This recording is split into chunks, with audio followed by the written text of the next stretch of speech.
뭐 수련회 이 즐거워지죠, 그죠?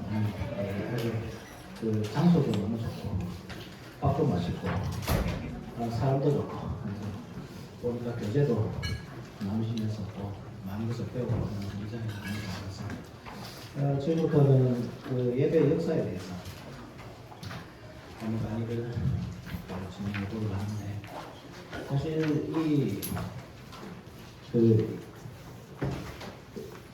이 1000년 이상이 걸리면서 이렇게 예배가 지금 오늘까지 이어졌잖아요. 그죠? 예배 순서가 우리에게 주어졌는데, 이것을 1시간 반에서 2시간 사이에서 이걸 다 설명을 해낸다는 것이 참 쉽지 않습니다. 뭐 이렇게 역사라는 게 항상 그렇잖아요. 예컨대 뭐 화채설 하면 뭐 언제 갑자기 탁 생겨나는 게 있어요. 역사 속에서 계속 이렇게 여러 가지 사건들을 통해서 이게 형성되어 오는 거거든요. 그런 것들을 다 추적해서 밝혀낸다는 것이 참 쉬운 작업이 아니고, 그래서 제가 식사를 하면서 최 목사님하고 잠시 이야기를 나눴지만, 역사 공부가 이게 한도 끝도 없고 머릿속에 다 들어가지도 않고요.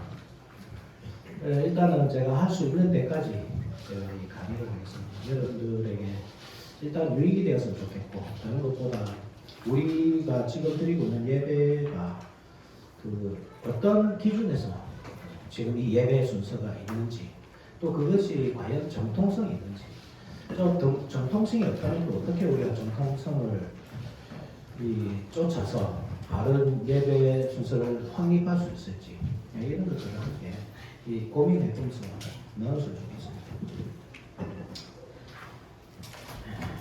자, 강의안 한번 보십시오. 제가 내드린 강의안.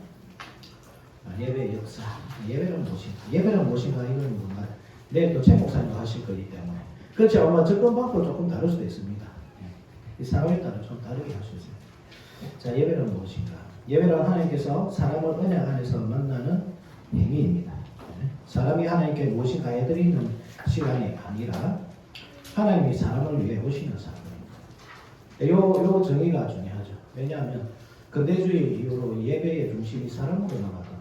그래서 구도자를 위한 예배 많이 들어봤죠, 그죠? 구도자를 위한 예배. 이게 사람을 위한 예배 시간으로 많이 바뀌었습니다. 이것이 이 예배의 본질에서 얼마나 떠나 있는지 알 수 있는 겁니다.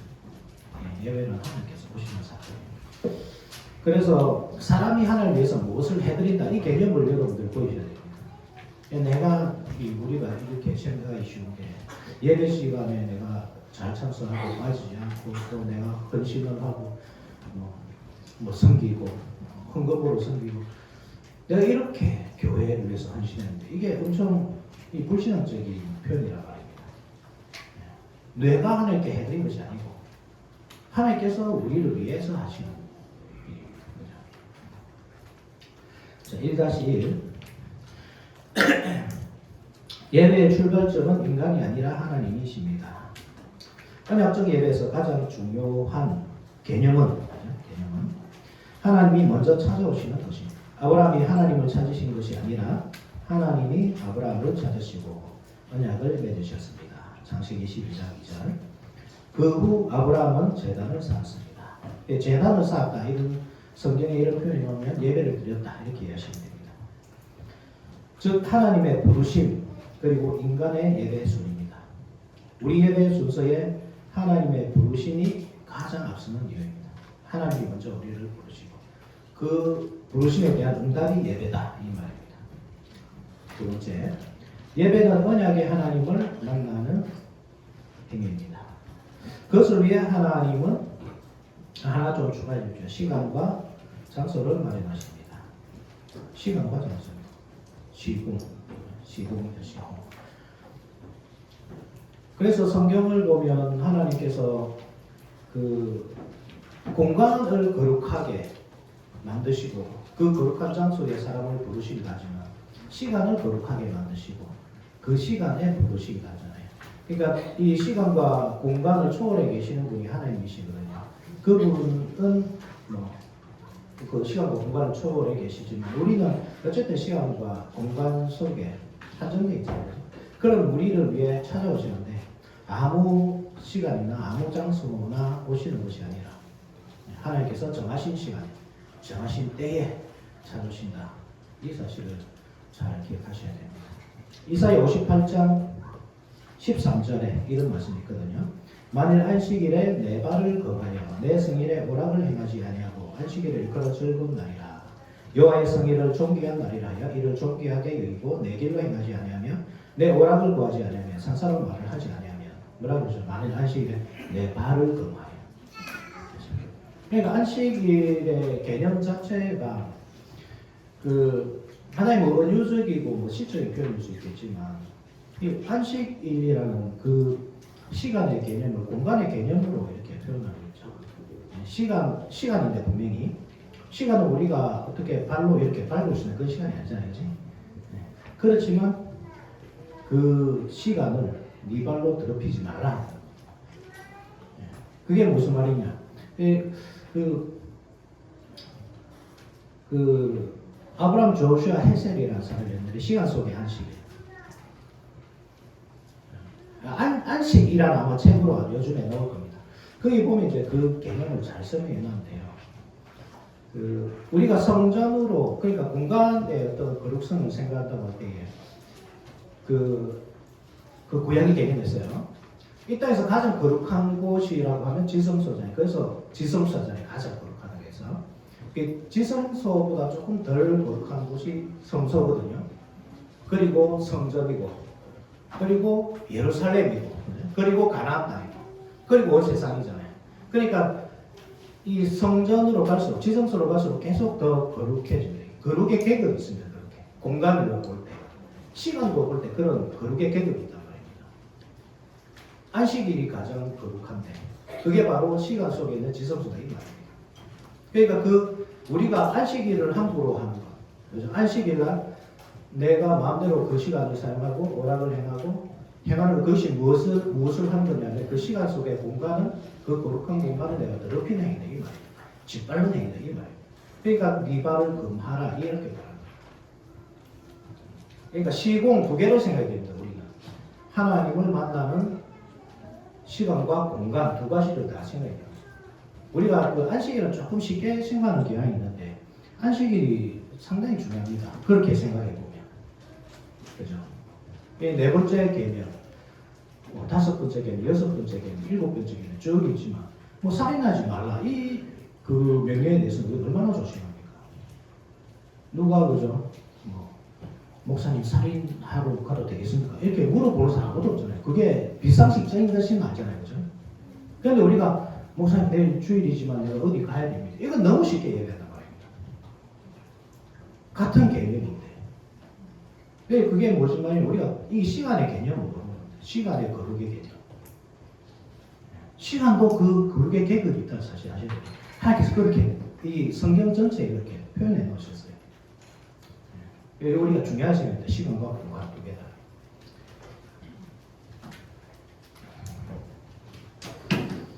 그래서 이 공간의 개념에서 에덴 동산이 가장 먼저 나오죠. 에덴 동산 빠졌습니다. 이 강의하면서 생각해 보니까 빠졌더라고요. 에덴 동산에서 족장들의 장막으로 넘어가고 성막, 성전, 교회. 이것은 단순히 종교적 장소의 발전이 아닙니다. 하나님께서 자기 백성 가운데 거하시기 원하시는 사실을 장소를 통해 보여주셨습니다.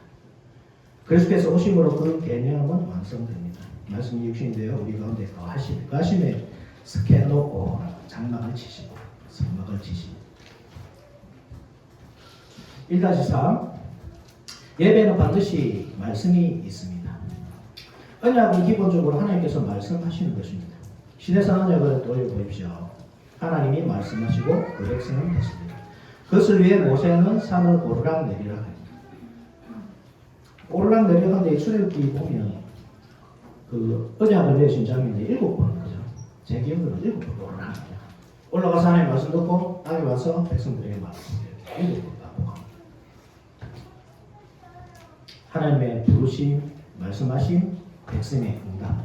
네가 하나님을 섬기겠느냐? 너희들 하나님 섬기느냐? 우리 하나님 섬기겠습니다. 이렇게 언약을 했죠. 1-4 제사는 언약적 교제를 의미합니다. 화목제를 생각하는 이전에 아주 잘 드러납니다. 모든 제사의 목표는 화목제.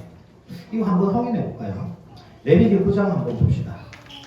레위기 9장 15절에서 18절.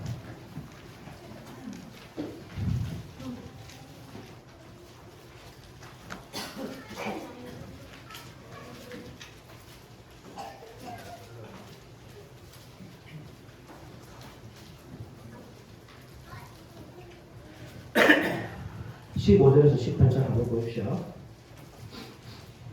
혹시 옆에 있는 사람은 조금 줄 좀 끌면서 보셔야 됩니다.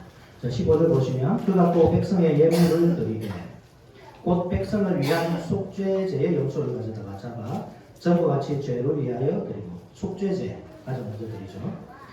또 번제물을 드리되 규례대로 드리고 속죄제 위에 번제물을 드립니다. 또 소제를 드리되 그 중에서 그의 손에 한 움큼을 채워서 같이 번제물에 더하여 제단 위에서 불사르고 또 백성을 위하는 화목제물의 수수와 수양을 잡으매 아론의 아들들이 그 피를 그에게로 가져오니 그가 제단 삼에 보여. 이 순서를 한번 보십시오. 속죄제, 속죄제 속건제, 속죄제 속건제 가져오죠. 그리고 번제, 그리고 소제, 그리고 화목제입니다. 이 제사의 목표가 화목제입니다. 화목제. 하나님과 화목하는 게 목표입니다. 그래서 속죄가 가져오지. 번제, 헌신의 제사. 나의 모든 것을 드린 것이 번제다. 소제, 선물의 제사. 하나님께 선물을 그렇게 이제 화목이 일어나는 하나님과 화목. 그 화목이 일어났다는 표현을 뭘 하죠? 하나님과 식사해야죠. 그게 화목제물의 특징입니다. 하나님께 드리고 일부는 드리고 일부는 하나님께서 주십니다. 우리에게. 그래서 그것을 나눠 먹습니다. 하나님 앞에서 식사하고 이웃과 나눠 먹고. 그게 성찬의 개념입니다. 그러니까 그리스도께서 우리의 화목제라고 하실 때 물론 우리를 위해 화목제를 드리셨다 그럴 수 있지만 그게 대표성으로 볼 때요. 그 다 드리는 겁니다. 모든 제사. 속죄제, 번제, 소제, 화목제 다 드립니다. 예수님께서 화목을 이루셨기 때문에. 그래서 그 예수님의 살과 피를 우리가 하나님 앞에서 먹죠. 그죠? 예수님은 하나님께 자신을 드리셨습니다. 하나님은 그 예수님의 살과 피를 우리에게 나눠주십니다. 그것을 하나님 앞에서 먹고 또 이웃과 나눠 먹습니다. 그게 성찬의 개념이죠. 그죠? 화목의 개념. 화목제는 하나님과 백성이 화목하고 식사를 나누는 제사입니다. 동시에 이웃들과 화목하고 식사를 나누는 자입니다. 이 정신이 성찬식에 그대로 나타납니다. 1-5 언약에는 예배에는 언약 갱신의 성격도 있습니다. 매 예배 시간은 언약이 갱신되는 시간입니다. 하나님은 말씀하십니다. 나는 늘 애굽 땅 종대 들여서 애굽 나는 늘 애굽 땅 종대 들여서 인도에 내 하나님 아니라. 우리는 하나님께 응답합니다. 우리는 하나님의 백성입니다. 그래서 예배의 순서는 언약적으로 이해해야 됩니다. 예배로의 부름. 하나님께서 언약의 백성들을 부르십니다. 언약 주권자를 소환하는 거죠. 이 고대 언약을 맺는 방식, 보통 예배를 그 고대 언약을 맺는 방식으로 설명하는 분이 있는데 제프리 마이어스라는 제프리 마이어스. The Rose Service라는 그게 한국어로 번역되는 것입니다. 거기 보면 이제 이렇게 고대 불동 예배 순서, 고대 불동 언약 순서, 예배 순서를 그렇게 보는 그 학자입니다.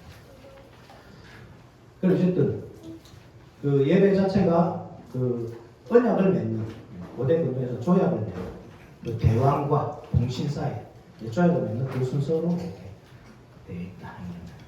그래서 예배로 부르면 언약 당사자를 부르는 거예요. 대왕이 딱 임재해가지고 야 신하야 일로 와봐라 이렇게 하는 겁니다. 그게 예배의 본리입니다. 중간에 빠졌습니다. 십계명 교도 있잖아요. 이제 십계명 교도. 예. 그 언약의 기준이거든요. 언약의 기준. 네가 이 언약을 잘 지켰냐 그것을 물어보는 시간이 십계명 교독의 시간입니다.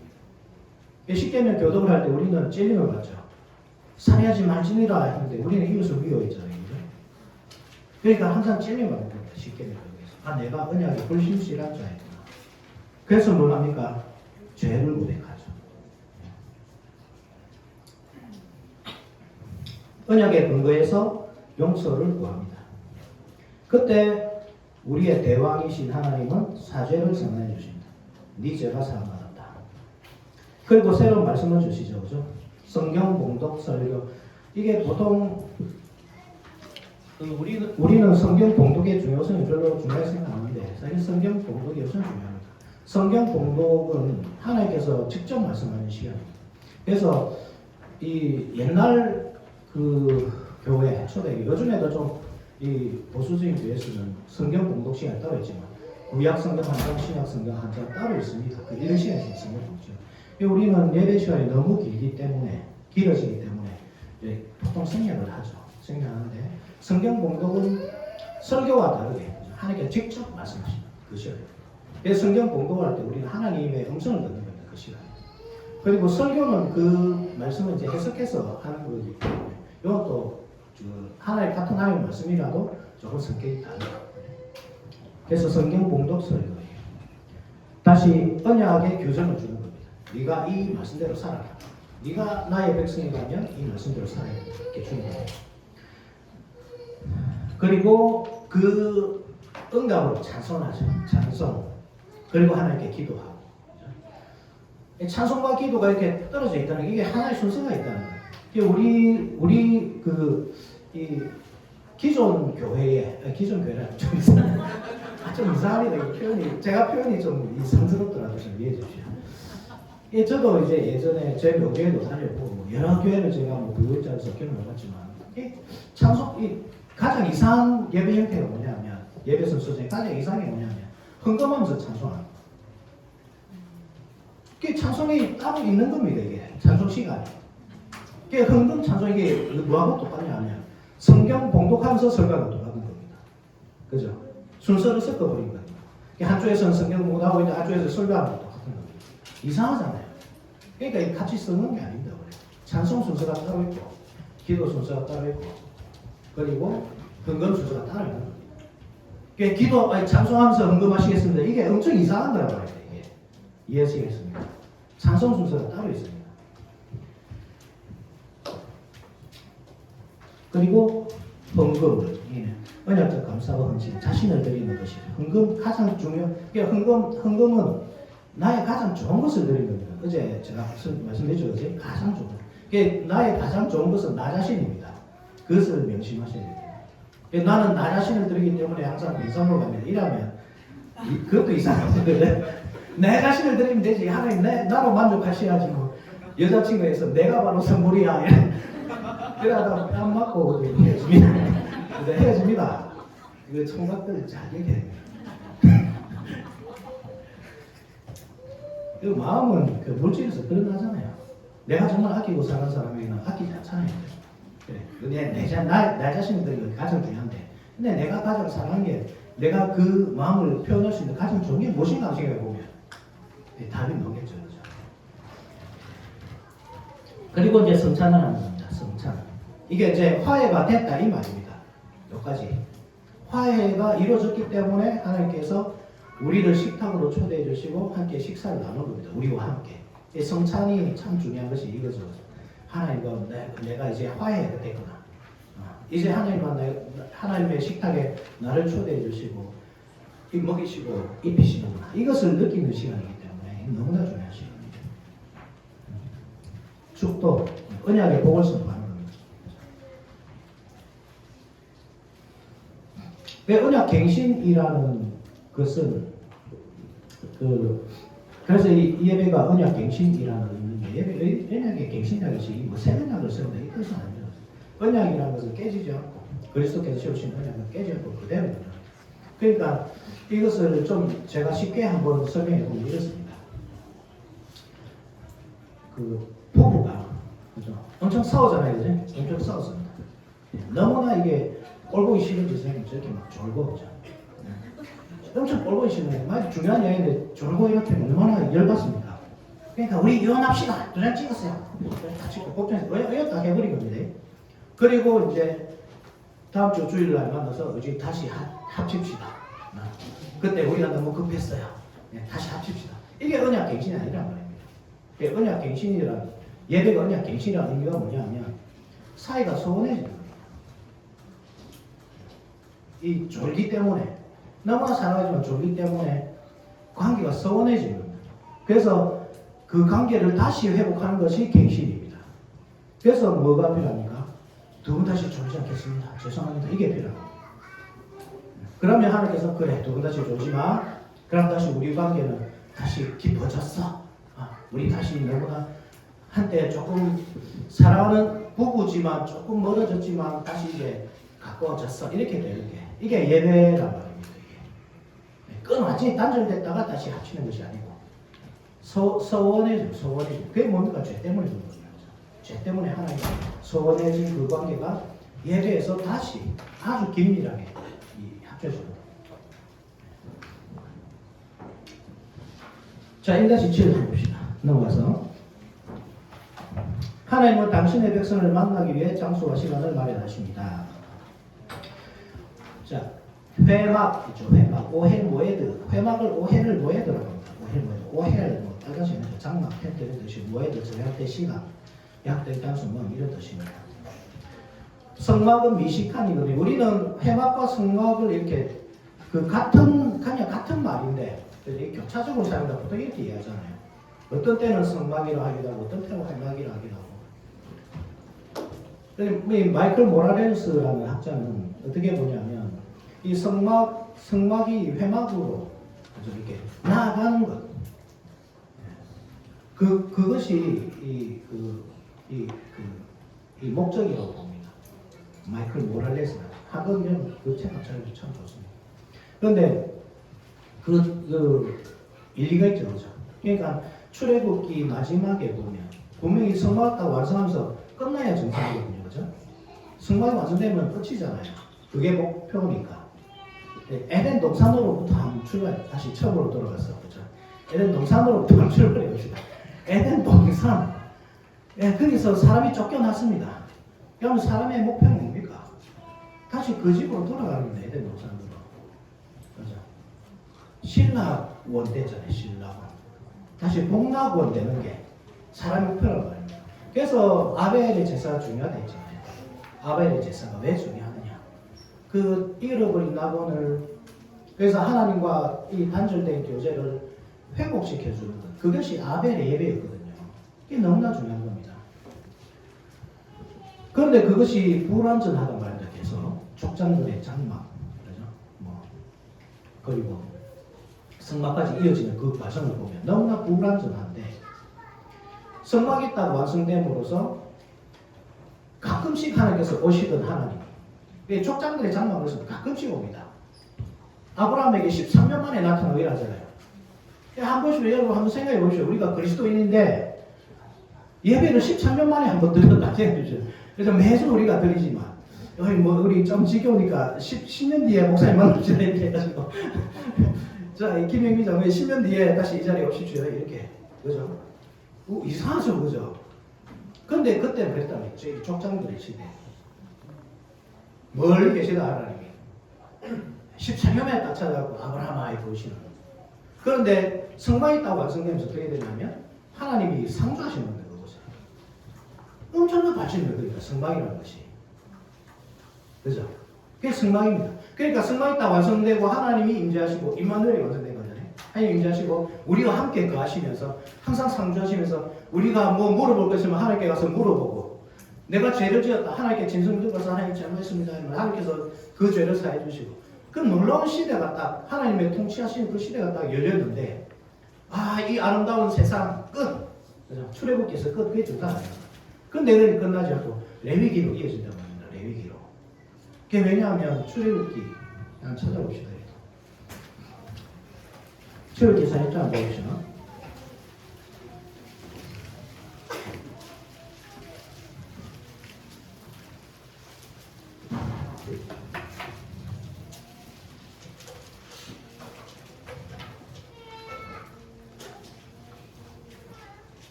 (34절) 35절 같이 한번 봅시다. 34절 35절 시작. 구름이 회막에 덮이고 여호와의 영광이 성막에 충만하에 모세가 회막에 들어갈 수 없었으니 이는 구름이 회막 위에 덮이고 여호와의 영광이 성막에 충만하여서 모세가 못 들어가잖아요. 분명히 성막이 완성되었습니다. 성막 미식한 하나님의 집. 그래서 미시칸이 완성되었습니다. 근데 모세는 못 들어가는 겁니다. 모세가 못 들어가는데 일반 백성도 어떻게 들어갈까 도대체? 못 들어가. 그래서 들어갈 수 있는 그 길을 보여주는 것이 레위기입니다. 제사 제도를 주시고 너희들이 하나님 앞에 들어가기 위해서 어떻게 해야 되는지 아느냐? 하나님을 만나 뵙기 위해서는 어떻게 해야 되는지 아느냐? 그렇게 해야 돼. 그렇지만 너희들 죄 때문에 그렇게 줄 수 없어. 그러면 어떻게 해야 될까? 제사를 해야 돼. 그래서 제사 제도가 중요하고, 그죠? 1장에서 5장까지 제사 제도 중요하잖아요. 그리고 그 이해는 뭡니까? 직분에 중요하죠. 직분. 제사 직분에 대해서. 그리고 9장으로 딱 넘어가면 레위기 9장으로 가보시죠.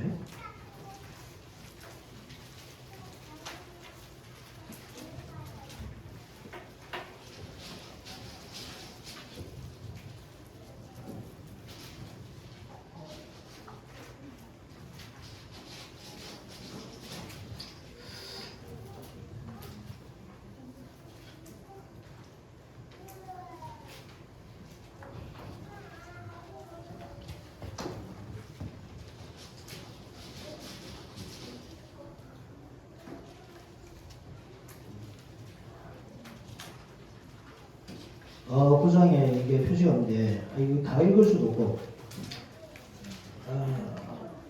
혹시 모세가 들어갔다 하는 표가 있습니까?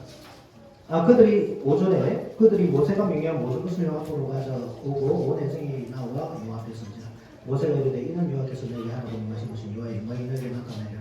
모세가 또 아론에게 이르되 너는 제단에 나아가 내 속죄 제와 내 거절을 들어서 너를 위하여 백성을 위하여 속죄하고 또 백성의 예물을 들어서 그들을 위하여 속죄하되 너희 영광을 이 아론이 제를 가져서는 저희를 위하여 속죄제에 송아지를 잡으니 아론의 아들들이 그 피를 하루에 가져가니 아론이 손가락으로 피를 주고 제가 포도를 말고 그 피는 제단 밑에 쏟고 그 속죄도 목사님 23절 23절입니까?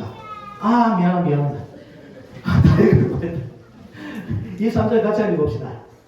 23절 시작. 모세와 아론이 해막에 들어가서 백성에게 축복하니 여호와의 영광이 온 백성에게 나타나니라. 고맙습니다. 그래서 모세가 들어갔다 나오죠. 아론으로 인해서. 아론이 사실 모세보다 높지 않습니다. 성경을 보면 모세의 지도를 봤습니다. 아론이 제사장이라 하더라고요. 그렇지만 그 대단한 모세라 할지라도 아론으로 인해서 성막이 들어가는 겁니다.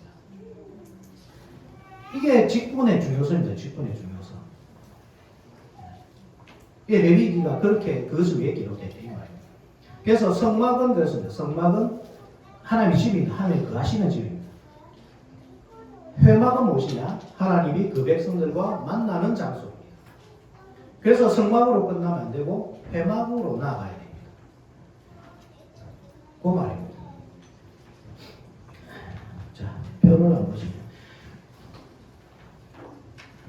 그래서 하나님이 그렇게 장소를 한 시간 일단 시간을 두고 장소 한번 봅시다.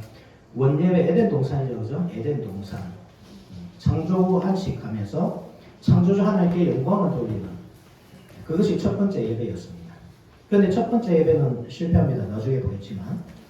그리고 타락 이후에 이제 제사가 드려지죠. 첫 번째 예배. 에덴 동산에서 그 드리는 예배는 행위 언약의 근간 예배였습니다. 실패했고, 그래서 은혜 언약으로 인한 예배가 드려지는데, 족장들의 장막에서 성막으로, 또 성막에서 성전으로 이렇게 발전을 하죠. 그것들은 근데 다 그림자였습니다. 그죠? 실체는 예수 그리스도. 아까 우리가 요한복음 1장 14절 봤지만, 말씀 육신에 되어 우리 가운데 장막을 치시네. 그렇게 완성되는 겁니다. 성경 속의 예배 두 번째 한번 봅시다. 2-1 구약시대 A 에덴 동산. 에덴 동산의 예배가 원형이라고 했습니다. 하나님께서 인간에게 최초로 예배를 받으시려고 하신. 그런데 이게 실패했기 때문에 받으시려고 한 것. 아멘. 자, 말씀이 있었습니다.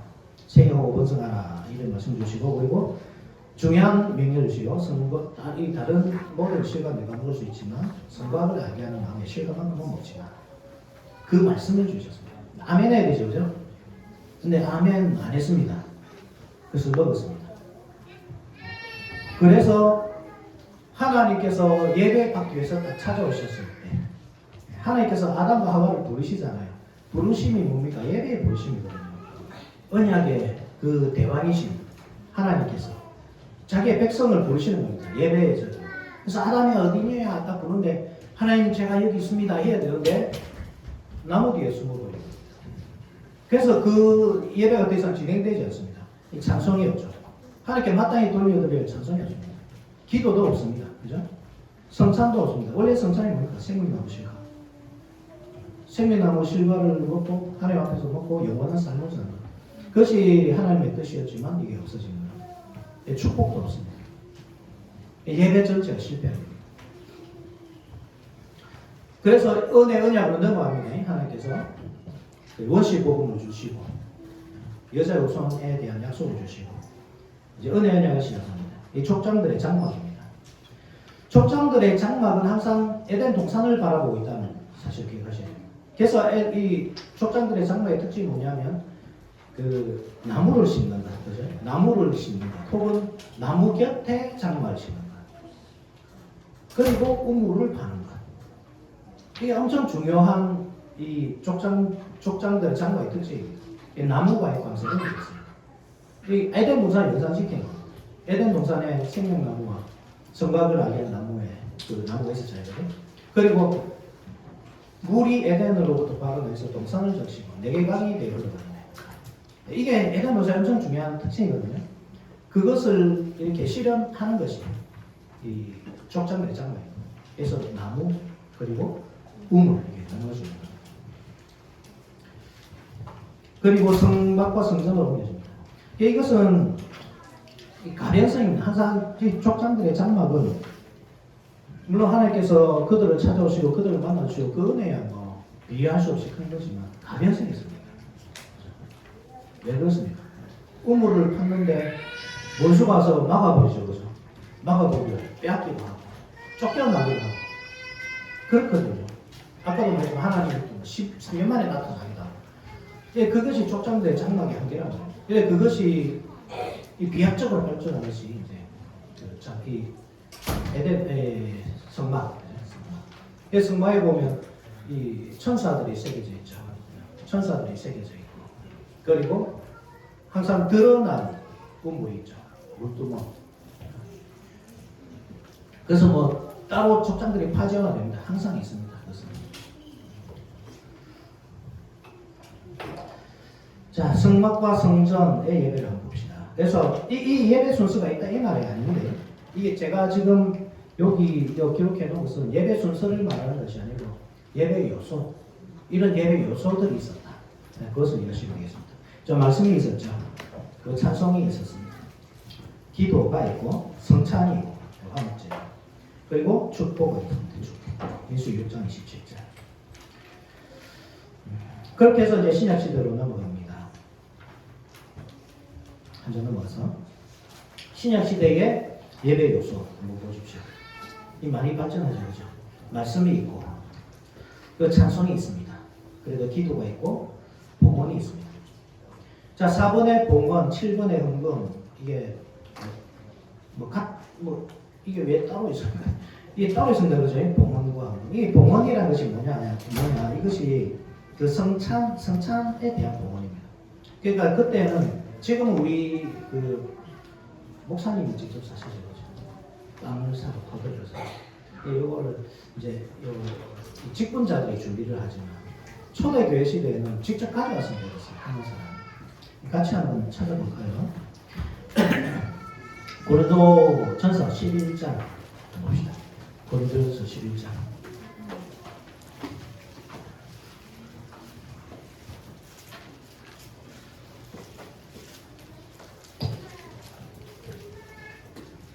17절부터 한번 보는 게 좋을 것 같습니다. 17절부터.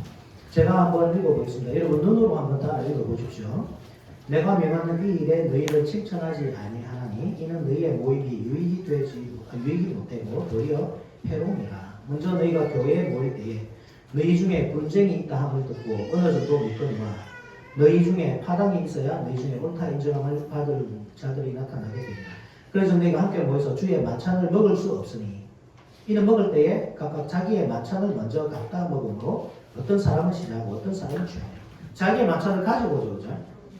이게 봉헌이란 말입니다. 이게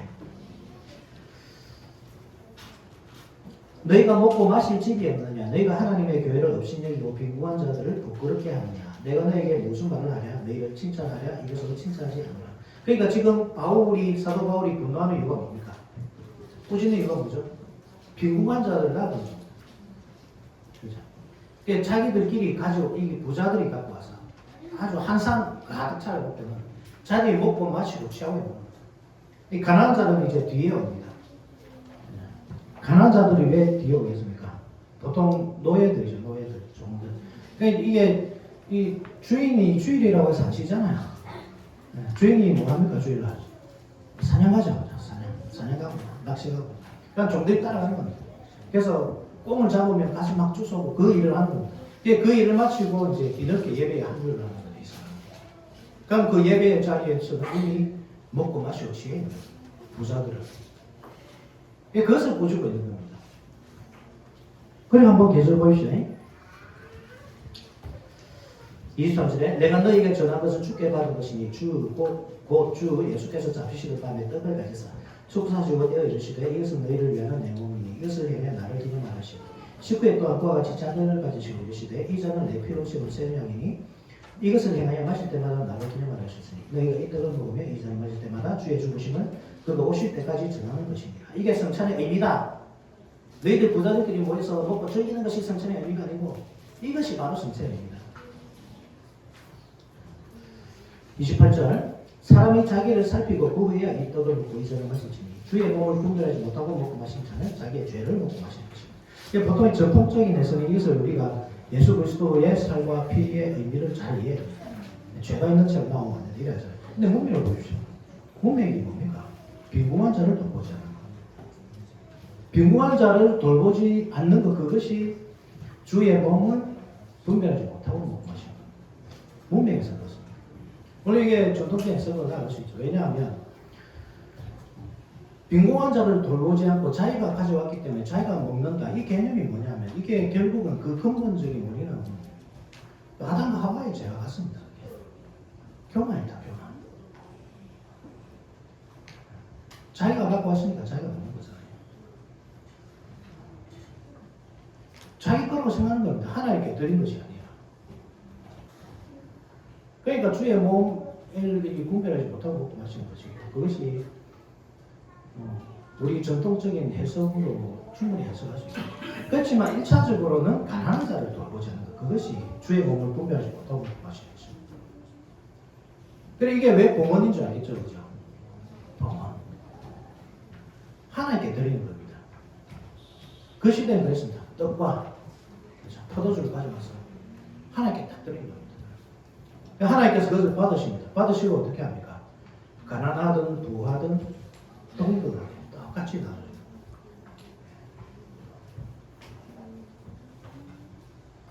동등의 균등이 법칙이 적용되는 성찬식이었습니다. 지금 우리는 이해가 안 됩니다. 왜냐하면 우리는 먹을 것이 넘치는 시대에 살고 있기 때문에 그렇습니다.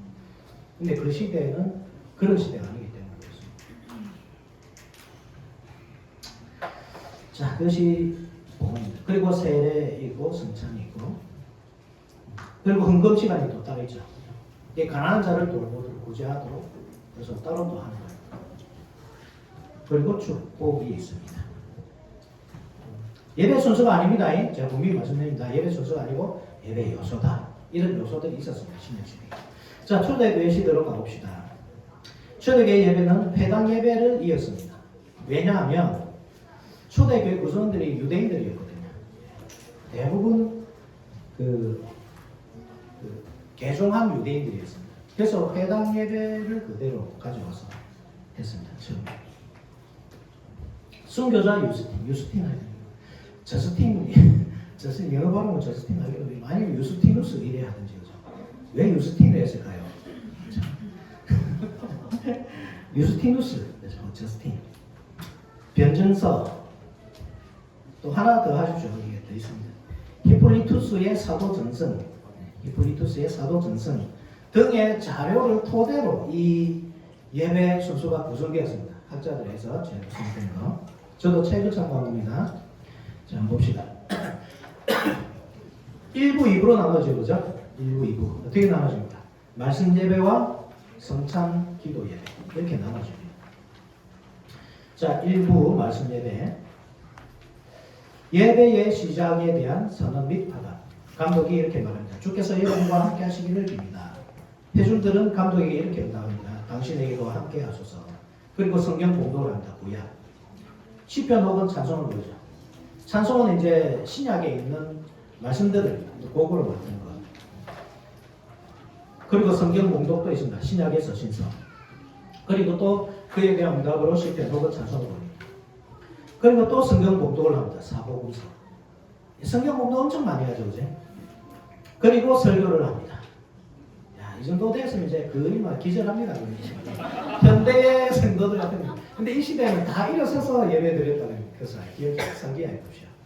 구약에 한 장 읽고 찬송 부르고 신약 한 장 읽고 찬송 부르고 신약은 두 번 또 합니다. 그죠? 이쯤에서 다 쓸 때 그때 이제 자 이제부터 설교 시작했습니다. 가가적인 순수한 거지. 열심할 때 은혜가 넘치다. 그리고 세례받지 않는 자들은 돌아갑니다.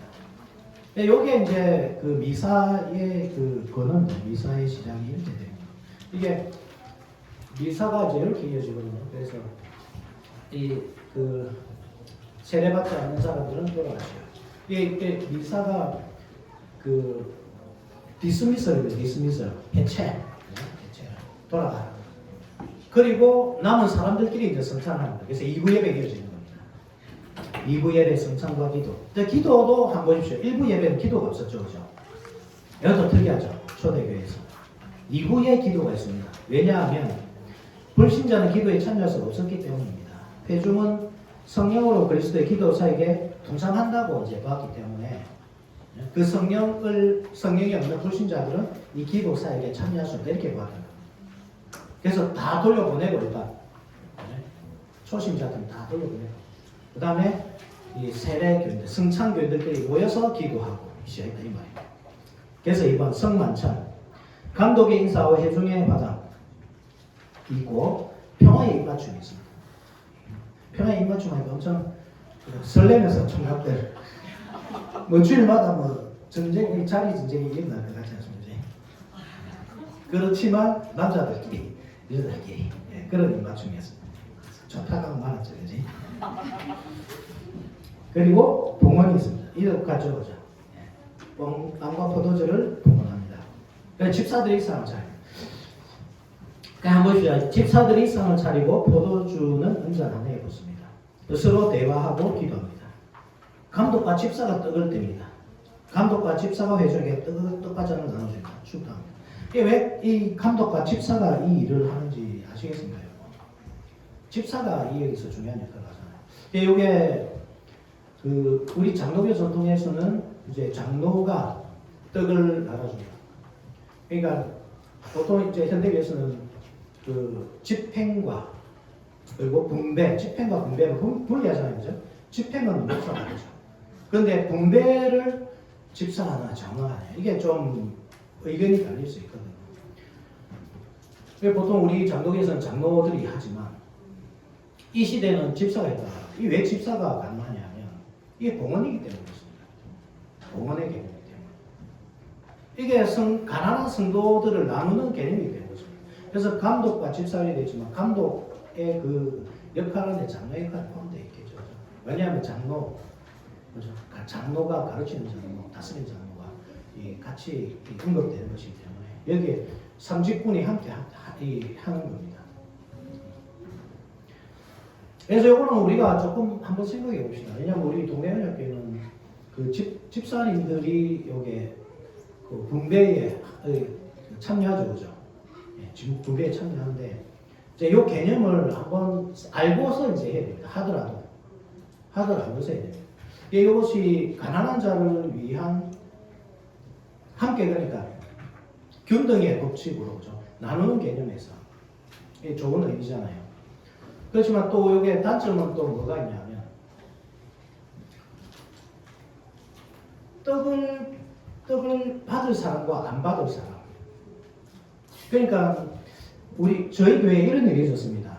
그 통합 측에 어떤 집사님이 우리 교회가 이 개척할 때도 와서 이제 함께 해주고 또 우리 교회 냉장고 좋죠, 그죠? 큰 냉장고.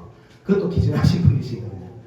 그분이 가끔씩 우리 예배에 참석을 하는데 오전 예배 때 한번 오면 제 성찬을 안 줬습니다. 그러니까 우리가 성찬을 처음에 이렇게 나와서 봤는데 이분이 나오는 거예요. 성찬상 앞으로. 그분이 이제 뭐 아기는 없죠. 아기는 없고 뭐 당연 항상 그렇게 해왔으니까. 그냥 그 교회 집사는 뭐 성찬 항상 받잖아요, 그죠? 안 받는 게 이상하잖아요. 그래서 제가 나갔습니다. 보지 말라고. 당연하죠. 우리는 이 다른 교단하고 같이 성찬 나오지 않잖아요. 그래서 못 오겠어요. 섭섭하지만 어쩔 수 없습니다. 근데 저니까 할 수 있는 거예요. 제가 목사니까. 무슨 말인지 알겠습니까? 여러분들이 이렇게 하는 겁니다. 이게 성찬 받을 사람들이 안 내년입니다. 집사들이 많이 가잖아요. 그러면 자기 없는 사람이 성찬을 받으면 막을 근거가 없습니다. 집사님들은 당신은 여기 못 봤습니다. 감독할 권한이 없기 때문입니다. 그래서 장로가 가는 겁니다. 장로가 가서 이 자격이 안 되는 사람이 받으려고 할 때 당신이 자격이 없습니다. 이렇게 막을 수 있습니다. 그래서 장로가 가는 겁니다. 그런데 이게 다 약속이 되어 있다. 이게 뭐 성찬의 어떤 자리의 차이라고 하죠. 자리의 차이. 그죠? 우리는 이제 저희 교회 같은 경우에는 앉아서 이제 드리니까 반드시 장로가 해야 됩니다. 혹시 자격이 안 되는 사람 참여할 수 있기 때문에. 그런데 제가 동네로교회 예외 참여해 보니까 나오더라고요. 이렇게 교육을 그죠? 나오는데 이것은 뭐냐면 이미 감독이 되어 있는 거죠. 그러니까 적법한 사람만 이 자리에 나오죠. 그런 교회는 집사님들이 나눠줘도 뭐 법적으로 문제는 없다고 봅니다. 신학적으로, 법적으로는 모르겠습니다. 이거는 제가 이렇게 말할 수 없습니다. 저는 헌법을 뭐 제가 수정할 수 없는 거죠. 저는 그렇게 말할 수 없고 신학적으로는 문제가 없을 것 같습니다. 이거는 한번 토론은 나중에 한번 해봅시다. 모여가지고.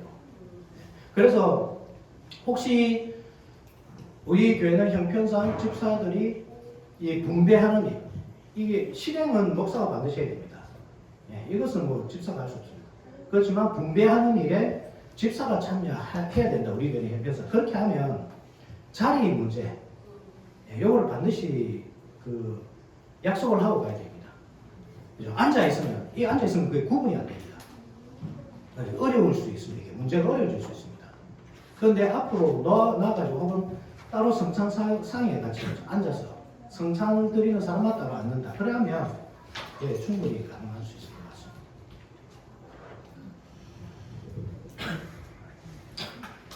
자, 그리고 축도가 이어지고 끝이 납니다. 자, 계속 한번 봅시다. 예배는 성찬과 성례로 나눠집니다. 설교가 끝나면 세례받지 않은 사람은 집으로 돌아갑니다. 성례가 시작됩니다. 회당 예배의 예전은 3세기까지 유지되다가 4세기에는 설교가 중심이 됩니다. 그래서 유명한 설교가 두 명이 나오죠. 동방의 그리스도도, 황금의 입이라 불렸던 사람, 그리고 서방의 어거스틴. 그리고 중세 교회로 넘어갑니다. 예배 타락이 시작되었죠. 중세.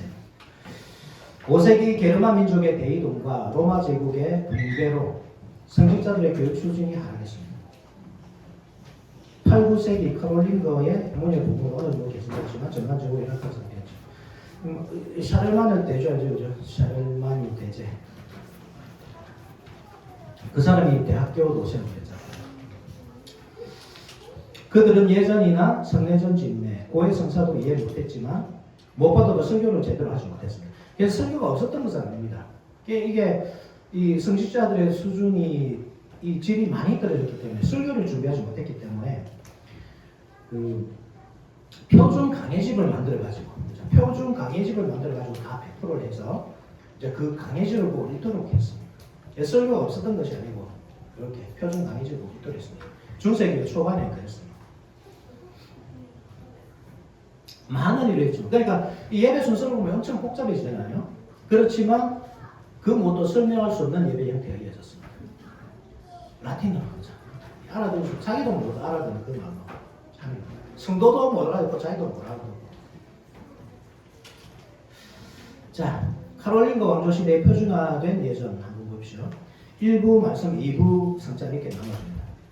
1부 말씀 예배, 신부의 인사가 있고, 그 다음에 자비를 구하는 기도가 있고, 그리고 찬양을 합니다. 봉기도 있습니다. 네, 구약 성경 봉독하고, 이어서 신약 성경 봉독, 서신서하고, 또 찬양을 합니다. 복음서를 또 읽기 위해서 가져옵니다. 그죠? 네, 복음서를 가져오는 동안 찬양합니다. 글로리아 디비 도미네, 주께 영광 이런 뜻입니다.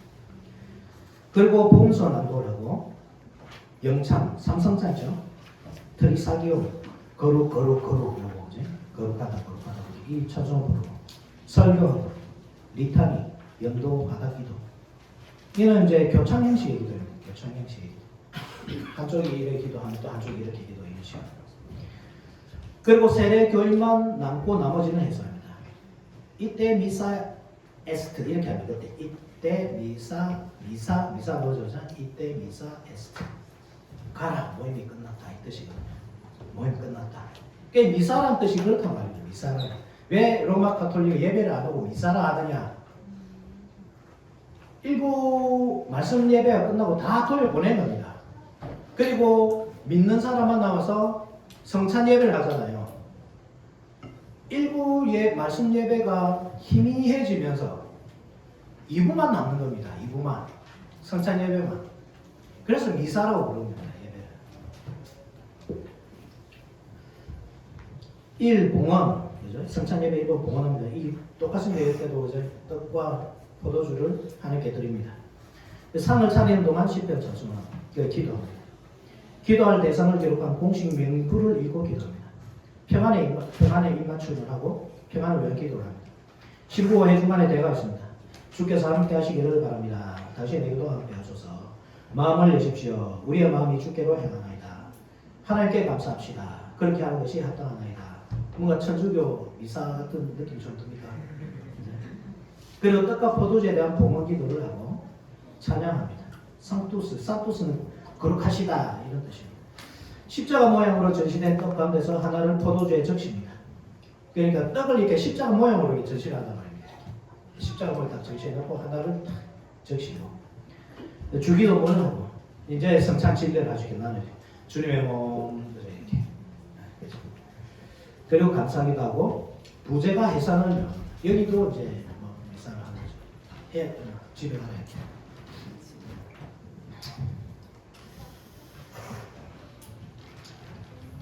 이 시간이 지나면서 이게 이제 사르마유 대제 때 이제 이루어진 그 예전이지만 시간이 지나면서 성찬 예배가 아주 중요하게 됩니다. 왜냐하면 가면 갈수록 이게 이 말로 하는 것, 순련을 하는 그것을 하려면 또 알아들을 수 있기 때문에 이 뒤로 시간이 흐르면서 계속 미사에 보이는 것에 이제 집중하기 시작합니다. 보이는 것에 집중을 시작하고 그리고 이때 또 무슨 문제가 생기냐면 이 성찬식이 성례인지 아니면 제사인지 이것도 논쟁이 또 일어나기 시작합니다. 이 성찬이냐 논쟁, 이 제사냐. 그러니까 성찬이라고 하면 다 참석해야 됩니다. 참석 안 하면 의미가 없습니다. 근데 제사라고 하면 그냥 보는 것만으로도 의미가 있거든요. 구약시대 제사를 한번 들어보십시오. 제사장이 소를 막 때리잡고 그죠? 그때 이 성도들은 보잖아요. 그게 참여하는 것이 아니고. 근데 보면서 은혜를 받을 수 있잖아요. 그러니까 이 논쟁이 있는 겁니다. 성례냐 제사냐. 그때 누구입니까? 신학대전 지었던 사람. 토마스 아퀴나스 사람이 이제 그런 사람, 토마스 아퀴나스라는 사람이 정리를 딱 해줍니다. 성찬은 성례이기도 하고 제사이기도 하다 이렇게 정리를 해줍니다. 그래서 이제 그때부터 본격적으로 보는 예배가 시작되는 겁니다. 제사라고 했으니까 보면서 은혜를 받는 겁니다. 이제 보면서 은혜 받으려면 뭐 해야 됩니까? 가장 좋은 관람석에 와야 되잖아요. 그러니까 앞자리 서로 차자를 쓰는 겁니다. 지금 앞자리 서로 안 앉으려고 막 뒤로 가지. 그때는 서로 앞자리에 앉아가 이게 이 좋은 무게를 놓칠 수 없으니까 제사가 일어났는데 그리스도의 피가 막 이렇게 뿌려지고 그죠? 살이 찢어지고 그 좋은 무게를 놓쳤습니다. 다 앞에서 앉는 겁니다. 이렇게. 그게 시합이에요. 사제들만의 제사, 사제들만의 예배, 사제 중심의 예배죠. 그러니까 종교개혁은 뭐겠습니까? 그러면 종교개혁 당연히 사제 중심의 예배에서 성도 중심의 예배를 다시 돌려줍니다. 그 사건이 종교개혁입니다. 계속 한번 봅시다. 5번 종교개혁 시대 예배 회복이죠. 자, 같이 한번 읽어봅시다. 시작. 예배는 하나님과 사제의 만남이 아닌 하나님과 그 백성의 만남임을 언약 우리가 예배가 무엇이냐 언약이다 하면서 우리가 정리를 했었죠. 그죠? 예배가 언약이라고 할 때 하나님께서 대원이신 하나님께서 그 공신을 부르시는 시간인데 예배는 내 백성아 나오라 하는 그 시간이란 말입니다. 그것을 다시 회복했다 이 말입니다. 자, 다시 읽어봅시다. 두 번째 시작. 그 중심에 설교가 있어서 사제들의 퍼포먼스를 구경하는 자리에서 언약의 내용을 수여받는 위치로 회복했습니다. 그리고 시작. 그리고 성내 1년에 한 번 하던 것을 적어도 한 달에 한 번 하는 것으로 매일 하고 싶어집니다. 시의회 칼빈의 주장이 되었습니다. 이 개혁교회, 그러니까 우리는 개혁교회적인 개혁교회주의 장로교회지만 개혁적인 장로교회지만 개혁교회, 유럽의 개혁교회, 대륙의 개혁교회는 성찬과 말씀의 균형을 엄청 맞추려고 노력을 하죠. 그래서 설교가 매주 한 번이니까 성찬도 매주 한 번 이렇게 돼요. 나중에 뭐 보겠지만 존 낙스는 칼빈에서 배웠지만 그 스코틀랜드로 돌아가서 성찬보다 말씀을 더 중요시했거든요. 성찬은 매주지만, 설교는 매주지만 성찬은 1년에 4번 아니면 1년에 2번 이렇게 했습니다. 이 개혁주의와 장로교의 조금 차이였습니다. 그래서 개혁교회에서는 매주 하는 것을 강조했다. 칼빈이. 그런데 이것을 반대했습니다. 시의회가. 왜 반대했냐면 미사학을 했잖아요. 미사가 매주 성찬이잖아요. 그러니까 칼빈이 매주 성찬하니까 이 미사로 돌아가자 말이야. 이렇게 되는 거예요. 그래서 시의회가 막합니다. 그래서 칼빈이 그 반대에 부딪혀서 매주 못하고 한 달에 한 번 하게 되고 그것이 지금 거의 뭐 뿌리를 내죠. 그렇게. 제가 경험했던 바로는 그렇습니다. 한 달에 한 번 성찬식을 하고 성찬식을 하면 그 성찬에 엄청 많은 시간을 드립니다. 이렇게. 성찬 교리도 같이 막 읽고 설교는 엄청 짧아요. 그때는 한 달에 한 번 하니까 엄청 짧고 이제 성찬에 대한 그 식을 길게 이렇게 그래 어쨌든 정신은 무슨 매주.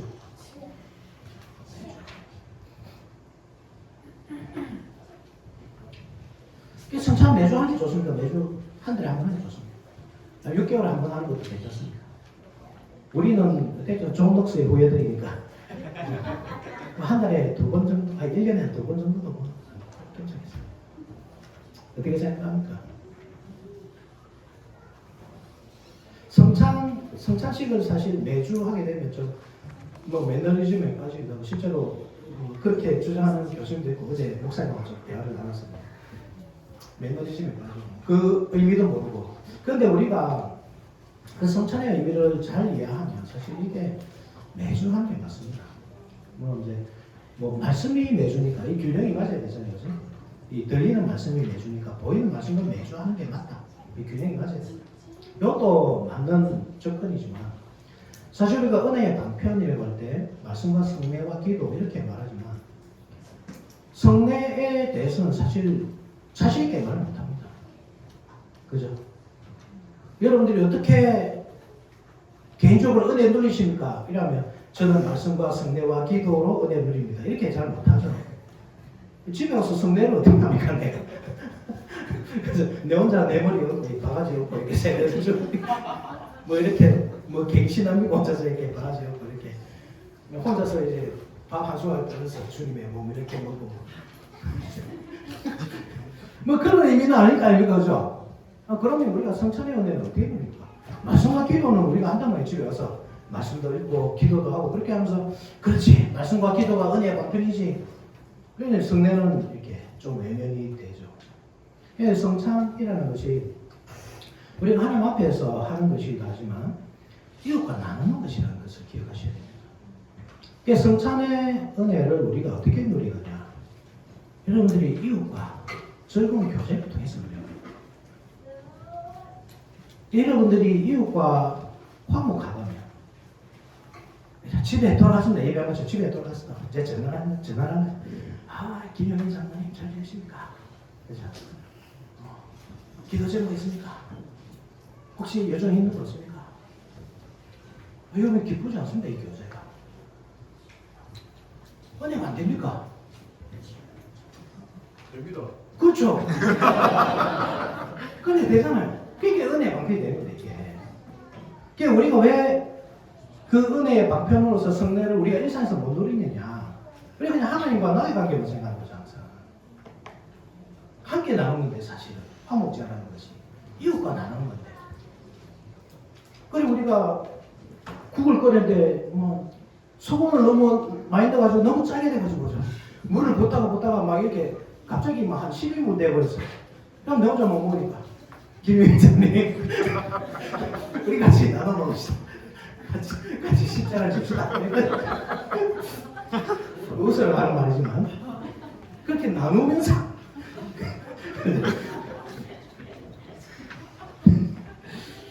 예, 그렇게 할 수 있습니다. 사실. 우리가 너무 교제를 한정되게 하고 내가 친한 사람하고만 친하고 내하고 좀 급이 많아야 교제를 하고 큰 교회에서 정말 급이 많거든요. 내하고 급이 맞아야 교제를 하고 그래서 큰 교회 가보면 학벌로 나뉘고 직업별로 나뉘고 그 교회에 교회를 할 수 있습니까? 나는 아볼로 받아, 나는 바울 받아. 그게 교회를 할 수 있습니까, 여러분? 그러니까 은혜의 방편을 못 누립니다. 은혜가 없는 겁니다. 내가 말씀을 읽고 기도를 하는데 이상하게 은혜가 없는 거예요. 마음이 그냥 그 사람만 생각하면 그냥 막 스트레스 받고 막 교회에서 내가 은혜를 받았는지 안 받았는지 막 모르겠고 그냥 기분이 싱숭생숭하고 왜 그런 현상이 생기죠? 이 성찬을 바르게 못 누린 겁니다. 혹시 여러분 담이 없는지 돌아보셔야 됩니다. 우리 조그마하잖아. 우리 교회 솔직히 여러분도 그렇고 우리 교회도 그렇고 동네 교회도 그렇고 김해 개혁자매도 그렇고 별로 안 많잖아요. 여기서 우리가 하나 되지 못한다고 해요. 성찬인데 성찬 떡이 막 찢어지지만 그렇지만 떡이 찢어져서 떡이 파괴된다 이러면 여러분 아무런 신비가 안 납니다. 성찬 속에 그 떡이 파괴되면 너무 연약한 그 떡이 무슨 그리스도 몸이라 할 수 있겠습니까? 떡이 파괴되죠. 자를 때. 그죠? 오늘 제가 6등분 했습니다. 그냥 그 파괴된 채로 끝납니까? 그리스도 몸이 분리된 채로 끝납니까? 아닙니다. 그 떡이 우리 속에 들어갈 때 그것이 다시 힘을 발휘합니다. 성령께서 힘을 발휘해가지고 띠를 만들어 하나로 확 묶어버리는 겁니다. 그게 성찬입니다. 성찬. 우리 한 몸이 되어버리는 겁니다. 그리스도의 떡으로 말미암아서 그리스도의 그 피로 말미암아서. 그러면 우리가 어떻게 편을 나누고 급을 나누고 내하고 맞는 사람 찾아서 교제를 하고 그래서 연약한 성도들에게 상처를 주고 그런 성도들이 교회 와서 은혜를 못 누리게 하고 분명히 말씀도 듣고 기도도 하지만 스트레스 받으면서 집에 가게 만들고 당연히 은혜가 없죠. 성찬 여러분 은혜 방편 맞잖아요. 그죠? 은혜 방편 맞습니다. 그래서 일상에서 누리십시오. 일상에서 늘 누리십시오. 성도의 교제를 통해서 깊은 교제를 통해서 그리스도의 사랑으로 사랑합니다. 말로하지 말고 진짜로 그렇게 사랑하십시오. 서로 사랑하십시오. 그러면 정말 은혜 받습니다. 그러면 진짜.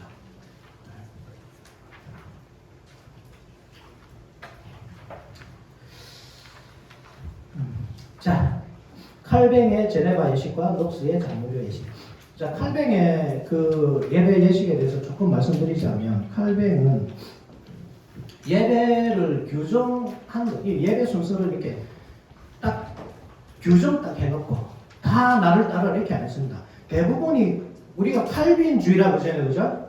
칼빈주의다 이 말이 대부분이 칼빈 선생을 따르다 이 말입니다. 칼뱅 선생은. 그런데 칼뱅 선생은 자 내가 이렇게 딱딱딱 정했으니까 따라온다 이렇게 안 했습니다. 자유를 줬습니다. 예배 요소만 있다면 그죠? 자유가 있었습니다. 그 교회의 형편에 따라서. 그래서 존 녹스의 이 성찬 4번, 1년에 4번에서 2번 이게 틀린 것이 아니라 말입니다.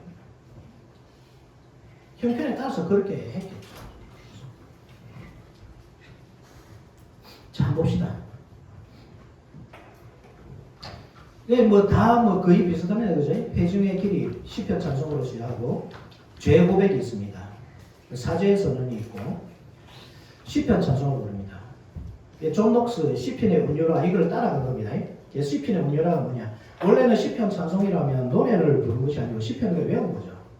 그러니까 이게 그 중간에 중세 시대에 시편 찬송이 갑자기 사라지거든요. 그 이유가 무엇이냐면 외워서 하는 건데 성경책이 아주 보편적이지 않잖아요. 지금 성경책 한 권이 집 한 채 값인데 그 당시에 구텐베르크가 그래서 금속 활자를 개발하기 전에 저까지 책 하나가 집 한 채 값이었잖아요.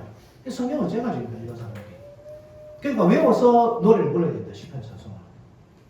그런데 무식하게 너무 정확한 표현이라서 조금 배움이 부족한 그죠? 게르만 민족들이 교회에 확 유입되는데 이 사람들이 어떻게 시편을 외우고 찬송을 부르겠습니까? 찬송 자체가 안 되는 겁니다. 그래서 어떻게 하느냐? 사제들이 하는 겁니다. 대표로. 찬송 대원들이 찬양가 대원들이 하는 겁니다. 그때부터 그러니까 생긴 전통이 그럽니다. 찬양 대원. 그래서 종교개혁에서 중요한 것이 찬송을 일반 회중에 돌려준 거죠. 네, 일반 회중에 돌려준 건데 그 작업 중에 가장 중요한 게 무엇이냐? 시편의 음율화입니다. 시편의 음율화. 우리가 지금 부르는 시편 찬송. 시편에다 곡을 붙인 겁니다. 외우기 쉽잖아요. 그죠? 제가 좀 찔린다 사실. 저는 잘 모르겠는데. 그렇지만 우리가 이론적으로 하잖아요. 이론적으로. 이 어떤 것을 외울 때 노래를 곡조를 붙여서 외우면 잘 외워지더라. 그래서 시편의 음율화. 이것을 존 녹스가 이 스코틀랜드에 가져가서 그렇게 합니다. 근데 스코틀랜드 그 시편 찬송은 제네바 시편 찬송하고 다르죠. 그죠? 다릅니다.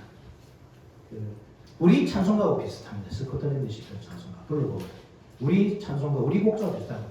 이 제네바 시편 찬송은 조금 이질감은 좀 느껴지죠. 그리고 무반주 제창. 이 어떻게 하냐면 이렇게 이 영화는 그런지 삼각형으로 다 되는 거.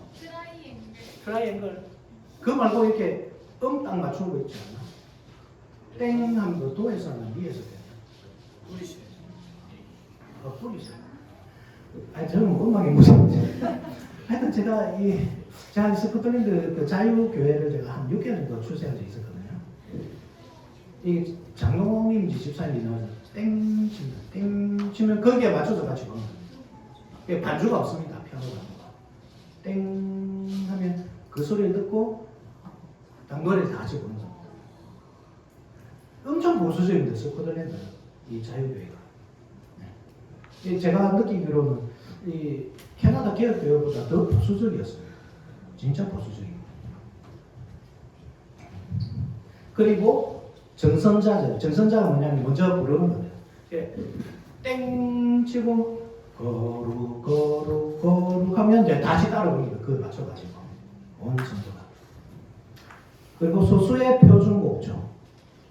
이 말이 무슨 말이냐면 그 곡조가 많으면 사실 헷갈리지만 외우기도 어렵고 그러니까 똑같은 곡조에다가 여러 시편을 같이 막 넣는 겁니다. 그래서 어떤 거는 한 곡에 한 10개, 20개 이렇게 같은 곡조에다가 그 박자만 맞으면 다 집어넣는 겁니다. 이렇게 이제 했다 이 말입니다. 이렇게 노력했다. 그래서 곡 하나만 알면 한 10개, 20개 부를 수 있도록 이렇게 만들었다 이 말입니다. 다섯 번째, 성령의 조명을 원한 기도. 여섯 번째, 성경 공동 및 설교. 예, 여기 이제 설교와 성찬의 균형을 강조했습니다. 개혁교회입니다. 장로교회는 설교가 매우 강조합니다. 예, 하나님의 말씀. 일곱 번째, 중보기도. 여덟 번째, 사도신경. 아홉 번째, 성찬제정사 봉독 오면. 그리고 주기도문, 그리고 성찬 봉병 분장 있고, 칼뱅은 매주 하자 있고, 전독수는 연 2에서 4회. 시편 찬송, 그리고 주도 이렇게 끝마쳤습니다. 자, 2번 봅시다. 시편 찬송. 초대교회 시대에는 온 회중이 찬송을 불렀습니다. 응답창은 이제 목사가 하는 거죠. 한 목사, 여러분들은 하나님의 종입니다. 예를 들어서 이렇게 하면 이제 회중들이 맞습니다. 우리는 뭐 무지한 양입니다. 이런 식으로 그죠? 이렇게 응답하는 겁니다. 이게 교창은 이제 서로 성도들끼리 이제 갔다 왔다 하는 거죠. 1분단, 2분단 이렇게 하면 이렇게 갔다 왔다 하는 거죠. 그리고 제창은 다 같이 한 목소리 부릅니다. 이렇게 하는 형상이 있었습니다. 초대교회는. 콘스탄틴 대제 이후 예배당이 커지고, 콘스탄틴 대제가 313년이죠. 그때 기독교를 공인하면서, 원래는 예배당이라는 것이 집이었습니다. 커다란 집에 한 모임을 했잖아요. 그게 최선이었습니다. 그런데 이때부터는 기독교가 공인되면서 예배당을 짓기 시작하거든요. 큰 예배당이 이제 모이기 시작한 겁니다. 회중이 늘어나면서 시편 전체를 외우기 힘들어하는 회중에게 훈련된 낭송자와 성가대에게 넘어갔습니다. 결국 중세시대의 회중은 듣는 자, 성직자 성가대는 부르는 자라는 구도로 굳어졌습니다. 종교개혁가들은 찬송을 회중에게 돌려주었습니다. 칼뱅은 제네바 시편, 존 녹스는 스코틀랜드 시편, 루터는 일반 찬송가를 직접 제했습니다. 루터는 시편 찬송을 고집하지 않았습니다. 그래서 이 사람이 직접 이제 찬송곡을 많이 잡고 있죠. 내주는 강한 성이요.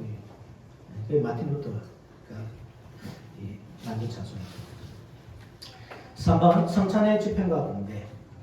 쩌빙글리는 회중은 앉은 채로 장로와 집사가 떡과잔을 나눈 방식을 채택했습니다. 칼뱅은 회중이 성찬 앞으로 걸어 나와서 공배받고 자기 자리로 돌아가는 방식을 취했습니다. 파론개혁교회는 성찬상에 둘러 앉는 방식, 목사가 공병 본전하고, 북미개혁교회 승례 집행과 공배를 구분합니다. 목사나 위임받은 장로가 집례합니다. 집사는 궁핍한 자를 돕는 사에게 집중합니다. 예배 시간에 걷는 헌금이 있고, 헌금이 보면 두 가지로 집행이 되거든요. 저희 교회도 그렇게 하는데, 동네가 교회도 그렇게 하는 걸로 제가 보는데, 예배 시간이 시작되기 전에 먼저 헌금 봉투함에 혹시 헌금을 냈습니까? 그거 없습니까? 무조건 예배 시간에 다 합니다. 북미개혁교회는 어떻게 하냐면, 예배 시간에 들어오기 전에 헌금을 합니다. 헌금통에. 저희 교회도 그렇게 합니다. 먼저 11조나 기타 헌금들, 그죠? 학교를 위한 기금. 그런 것들은 다 헌금통에 넣고 들어옵니다. 그리고 예배 시간에는 어떤 헌금을 하냐면, 구제를 위한 헌금. 거기에만 집중합니다. 그래서 그 헌금을 이제 집사들이 도는 거죠, 이렇게. 구제를 위한 헌금이기 때문에. 그래서 예배 시간에 하는 그 구제 헌금은 실제로 구제를 위해서만 써야 됩니다. 그래서 왜 예배 밖에 왜 헌금이 있느냐면, 그것도 물론 하나님께 드리는 것이지만, 거기에는 교회 운영과 때로는 상관없는 학교 운영을 위한 헌금도 들어있고, 물론 거기에 목사 사례도 들어있습니다. 그렇지만 더 효율적으로 하기 위해서 아마 그렇게 하는 것 같습니다. 그렇게 교회 예배 밖에 현금이 있고 예배 안에 현금이 있습니다. 이것도 나중에 한번 나눠보십시오. 무엇이 좋을지. 이것은 꼭 초대교회 같이 않습니까? 봉헌 아까 봤죠, 그지? 성찬을 위한 봉헌. 그것은 가난한 자들과 같이 나누는 거잖아요. 또 나눠주기도 하고 구제를 위해 쓰이기도 하고. 그리고 또 이 예배 마치기 전에 헌금이 있거든요. 그죠? 그것도 물론 가난한 자를 위해서 사용되기도 하지만, 그렇게 두 번 헌금이 있는 것, 그 전통과, 그리고 개혁교회에서 하는 예배 밖에 헌금, 예배당 밖에 해서 헌금하고 들어오는 것, 그리고 예배 시간에 또 따로 이게 봉헌을 따로 하는 그 시간, 그렇게 두 번으로 나누어지는 그것을 한번 토론해 보십시오. 뭐가 좋을지. 이런 하여튼 이런 의미가 있습니다.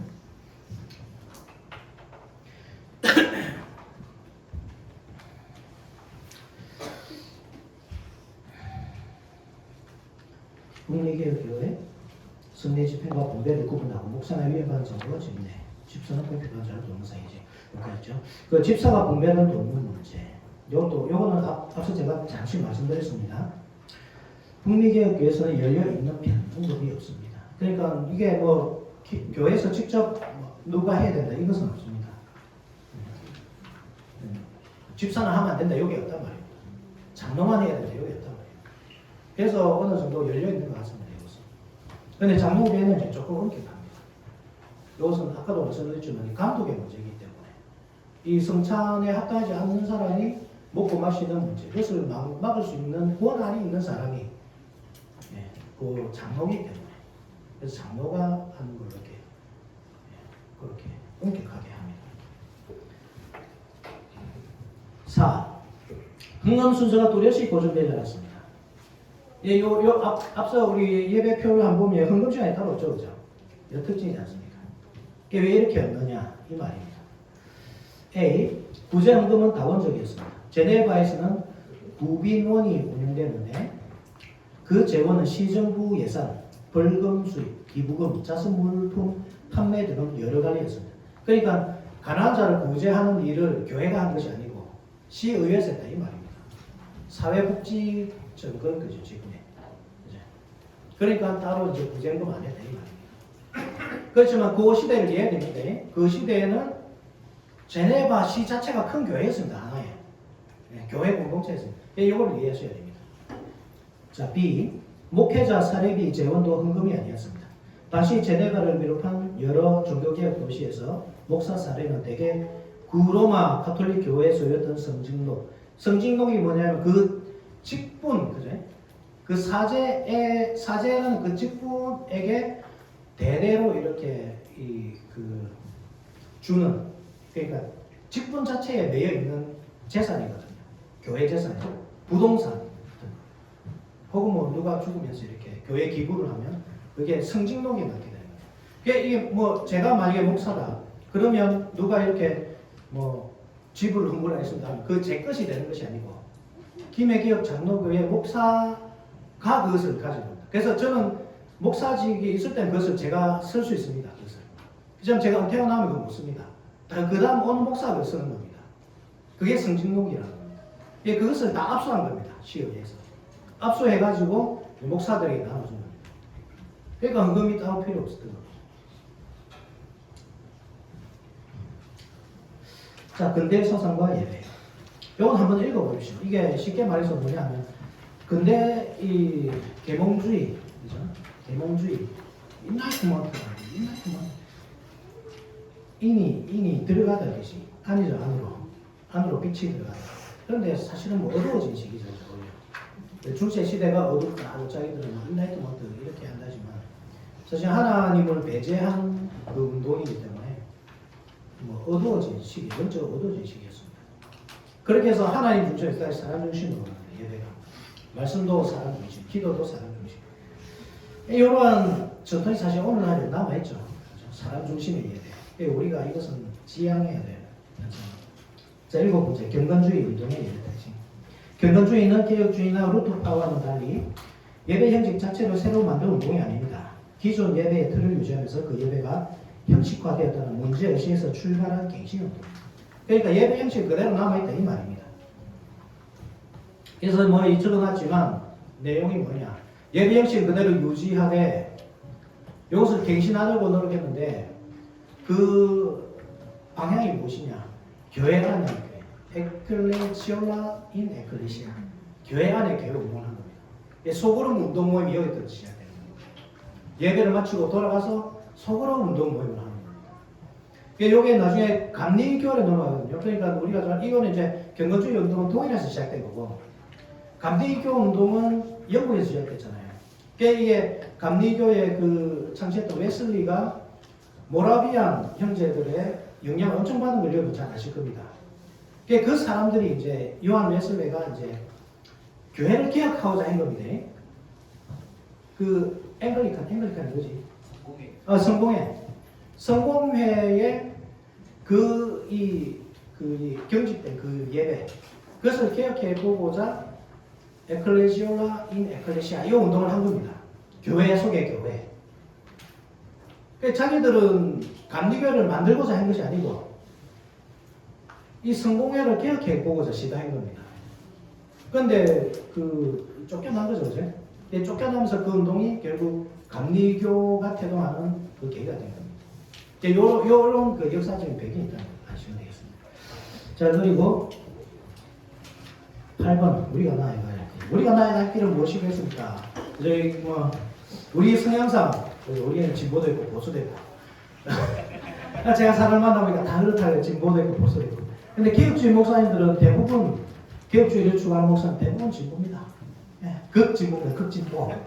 진보 아니면 못합니다. 예, 다 제가 캐치할 때 다 그랬습니다. 안 된다. 하지 마라. 안 된다. 예, 저는 그랬습니다. 됩니다. 왜 안 됩니까? 예, 제가 개혁주의적인 성향이 개혁주의 진보적인 성향이 제가 강해서 그렇습니다. 여기 진보는 그렇죠. 그죠? 뭐가 앞에 내가 가야 할 길이 있으면 뭐 앞뒤 생활하고 일단 가고 봅니다. 요 조금 장점이에요, 단점이다. 그런데 보수는 돌다리도 이 두들보고 그러죠, 그죠? 보수. 그러니까 이 세상 전체는 그렇습니다. 제 생각에는 그 보수와 진보가 항상 균형을 이뤄야 됩니다. 너무 보수화돼 버리면 사회가 발전을 안 합니다. 그런데 진보만 있으면 엄청 불안정해집니다, 사회가. 안정이 없어져요. 그래서 진보와 보수가 같이 균형을 이루면서 나가는 게 가장 이상적인 나라라고 생각합니다. 그러면 우리 하나님은 우리 예수님은 진보실까요? 보수였을까요? 한편으로는 진보시죠. 그 시대를 생각해 보시죠. 보수는 헤롯당이잖아요. 그래서 헤롯당, 그죠? 사도계인들. 그 사람들이 보수였습니다. 지금 잘하고 있는데 뭘 지금 세우는 것이냐. 그런데 예수님은 거기서 확 다 뒤집어 엎어버리셨어요. 성전에 들어가셔서 채찍질하면서 다 내쫓고 완전 진보 성향 아닙니까? 예수님. 그런데 한편으로 또 보수잖아요. 그렇게 하시는 이유가 뭡니까? 진보를 하시는 이유가. 그렇죠. 참된 것으로 돌아가기 위해서. 참된 것을 수호하기 위해서. 그러면서 보수거든요. 하나님께서 우리에게 경작하고 지키라 하는데 경작해가는 것, 이 세상을 경작해가는 것, 보수입니다. 경작해야 돼요. 근데 동시에 지켜야 됩니다. 중요한 가치는 지켜야 됩니다. 그러면서 보수입니다. 그래서 우리는 보수적이면서도 진보인데 어떤 면에서 보수적이어야 하느냐. 진리를 지켜야 한다는 면에서 보수적입니다. 그래서 또 한편으로 진보적이어야 합니다. 진리를 향해야 한다라는 면에서 또 진보적이어야 합니다. 그래서 보수만 주장하다 보면 그냥 우리 경건주의 운동이 태동하듯이 그렇게 시대 속에서 쓰러져 나가는 겁니다. 진보만 추구하다 보면 진리에 대한 보수는 또 진보만 추구하다 보면 그 하나님의 진리를 생각하면 엉뚱한 길로 또 가게 돼요. 그래서 이 두 개를 잘 이렇게 균형을 맞춰 가야 됩니다. 아까도 말했지만 우리가 스승으로 모시는 칼빈 선생님이 어떤 그 규정된 예배 행태를 딱 놓고 이렇게 해라 하지 않았어. 그게 성경에도 그렇게 나오지 않습니다. 딱 규정된 예배 행태가 없습니다. 예배 요소만 있죠, 그죠? 우리가 봤잖아요. 예배 요소들. 그 예배 요소들을 우리가 어떻게 우리 교회에서 잘 녹여서 하나님께 영광 돌릴 수 있는. 그리고 우리 성도들이 그냥 앉아서 그 예배 순서만 딱 봐도 은혜가 되는 그걸 만들 수 있을지 우리가 항상 고민해 가야 됩니다. 고민해 가면서 진리를 지키면서 고민해 가면서 고쳐가야 됩니다. 그래 고칠 것은 무엇인지 또 우리가 지켜야 할 것은 무엇인지 그것을 강의가 끝나면 한번 나눠보시면 좋겠습니다. 잘 얘기하겠습니다. 혹시 질문이 있습니까? 감사합니다.